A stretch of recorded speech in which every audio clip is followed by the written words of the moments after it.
Hello বন্ধুরা, সবাইকে আমার চ্যানেলে স্বাগতম। Welcome to cook with me. আজকে আমি রান্না করতে চলেছি চিকেন রেসিপি। অতি সহজ উপায়ে রান্না করতে চলেছি আমি চিকেন রেসিপি। তাহলে চলো দেখা যাক। সবার প্রথমে আমি চিকেনের টুকরোগুলোকে নিয়ে নিয়েছি এবং এটিকে অবশ্যই ভালো করে ধুয়ে নিতে হবে। ভালো করে পরিষ্কার করে যেরকমভাবে আমি নিয়েছি আপনারা স্ক্রিনে দেখতেই পাচ্ছেন। চলো তাহলে রান্না করা যাক। তারপর কয়েকটা পেঁয়াজ এবং মরিচের কুচি আমি নিয়ে নিয়েছি।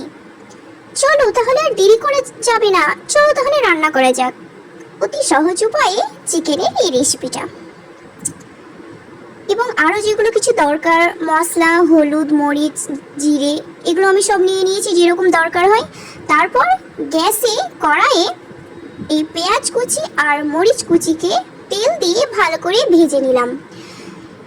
যখন দেখবেন হালকা বাদামি হয়ে এসেছে, তখন আমার রাখা এই আদা রসুনগুলো পেঁয়াজে দিয়ে ভালো করে ভেজে নিই। ভালো করে কড়াইয়ে নেড়ে যখন এটা লাল হয়ে আসবে, তখন মাংসের টুকরোগুলো দিয়ে দিতে হবে যেরকমভাবে আমি দিয়ে নিয়েছি। এবার এটাকে ভালো করে ভেজে নিন, একদম ভালো করে কষে নিতে হবে অনেকক্ষণ ধরে। আমি তো প্রায় 10 মিনিট ধরে কষেছি, পারলে আপনারা তার থেকেও বেশি কষতে পারেন। যত বেশি কষবেন তত বেশি টেস্টি হবে।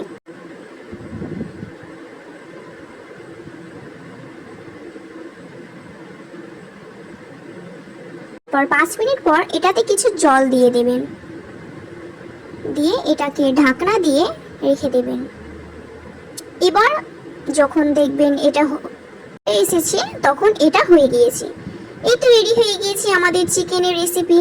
And subscribe my channel. By.